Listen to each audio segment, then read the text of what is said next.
এই ছোট্ট শহরে মানুষদেরকে শ্বাস নেওয়ার জন্য বাতাস কিনতে হতো। যখন একজন বন্ধু আরেকজন বন্ধুর সাথে দেখা করত, তখন তারা মজার মজার খাবার না কিনে সেই খাবারের টাকা দিয়ে সব থেকে তাজা বাতাস কিনে সেটার নিঃশ্বাস নিত।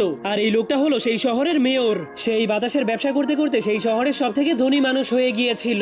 কিন্তু একদিন সে খবর পেয়ে যায় যে টনি নামের একটা ছেলে পৃথিবীর সর্বশেষ একটা বীজ খুঁজে পেয়েছে, আর যদি সেই বীজ থেকে একবার গাছ হয়ে যায় তাহলে পৃথিবীর সব মানুষেরাই ফ্রিতে বাতাস নিতে পারবে।